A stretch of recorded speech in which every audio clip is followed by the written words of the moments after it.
Hai guys, welcome back to my channel. Nah, pada kesempatan kali ini kita akan bahas satu konsep dasar di dalam ekonomi Islam. Nah, konsep itu sering kita sebut dengan istilah maqasid syariah. Nah, kira-kira secara definisi apa ya maqasid syariah itu? Nah, nanti kita akan belajar beberapa indikator yang mungkin dapat dipelajari oleh banyak para peneliti. Nah, sekaligus teman-teman yang sedang kuliah di dalam jurusan ekonomi Islam dapat mengkaji ini juga. Nah, ini nanti mungkin bisa menjadi referensi teman-teman ketika teman-teman mau mengerjakan skripsi ataupun karya ilmiah. Oke, langsung aja. Singkatnya, maqasid syariah itu dapat diartikan dengan istilah tujuan syariat, motif syariat gitu ya. Nah, secara garis besar maqasid syariah ini sebenarnya sudah ada sejak zamannya Al-Haramain, ulama Islam atau cendekiawan Muslim yang sudah lama banget. Nah, Al-Haramain. Nah, selain Al-Haramain ada Imam Ghazali, Imam Al-Shatibi, dan Ibnu Ashur. Nah, beliau-beliau ini termasuk para pemikir atau cendekiawan Muslim yang menjelaskan atau memiliki pengetahuan atau yang mengulas terkait dengan maqasid syariah. Nah, beliau ini menjelaskan secara garis besar sama karena mereka empat orang ini. Beliau ini menganggap maqasid syariah masuk di dalam tataran usul fikih. Nah, masih belum terkotakkan di dalam ilmu-ilmu atau disiplin ilmu yang lain. Nah, gitu teman-teman. Singkatnya, maqasid syariah ini dapat diartikan tujuan, hikmah-hikmah yang diinginkan oleh Allah dalam seluruh hukum yang meliputi dzurriyyat atau kebutuhan primer, sekunder maupun tersier. Nah, gitu teman-teman. Artinya setiap tindakan, setiap keputusan, kebijakan ataupun apalah itu, maka perlu diketahui kebijakan itu motifnya apa. Nah, motif ini maka motif yang melandasi keputusan ini harus sesuai syariat, intinya kayak gitu. Nah, tujuan syariat, maqasid syariat. Nah, terkait dengan dzurriyyat, jihad, dan tahsiniyat itu teman-teman kalau belajar beberapa literatur yang mengajarkan atau membagi kebutuhan ini menjadi tiga itu adalah Imam Ghazali. Artinya apa? Artinya sebelum para ekonom konvensional ini membagi kebutuhan menjadi kebutuhan primer, sekunder, tersier, ternyata di ekonom atau cendekiawan Muslim ternyata sudah membagi itu dulu teman-teman. Nah, itu ya.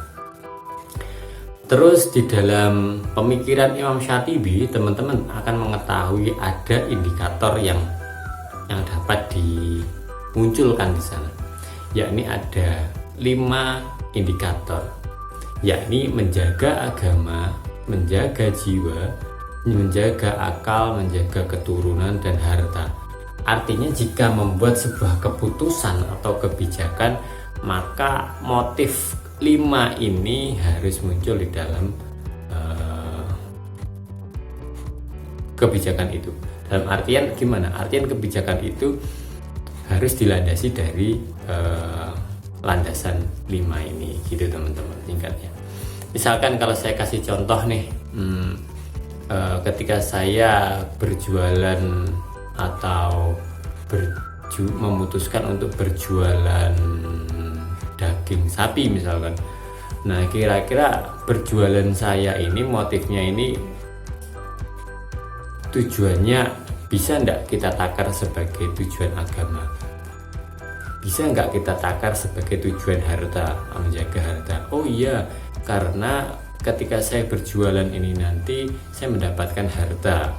Nah, harta yang saya dapatkan ini maka nanti bisa saya gunakan untuk untuk menghidupi kebutuhan keluarga saya. Nah, artinya kan ada motif untuk menjaga keturunan di sana, menghidupi keluarga.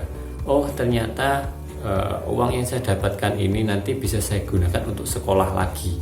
Artinya ada motif untuk menjaga akal di sana. Oh, ternyata ketika aku melakukan kegiatan ini, maka ini nanti akan membuat jiwaku menjadi sehat misalkan. Ragaku bisa sehat karena saya nggak nganggur atau nggak misalkan karena saya melakukan sebuah kegiatan yang produktif daripada saya sering melamun, maka secara jiwa itu lebih sehat. Nah, gitu teman-teman ya. Oke, jadi indikator-indikator ini digunakan untuk menakar gitu ya teman-teman. Nah, itu terkait dengan maqasid syariah. Terus yang paling terbaru teman-teman dapat mengetahui ada sebuah buku atau kitab yang dikarang oleh Abdul Majid Najjar tahun 2006 teman-teman. Nah, beliau ini memunculkan indikator-indikator baru di dalam maqasid syariah. Terkait dengan indikator-indikator ini, teman-teman dapat lihat di gambar ini, slide ini. Nah, di sana ada 4 indikator berbeda dengan menjaga agama, jiwa, akal, keturunan, dan harta tadi. Artinya gimana? Artinya indikator ini sangat berbeda, tetapi bisa digunakan atau menakar sebuah kegiatan atau keputusan itu tadi teman-teman. Misalkan ini ada safeguard of value of human life. Nah, misalkan gitu.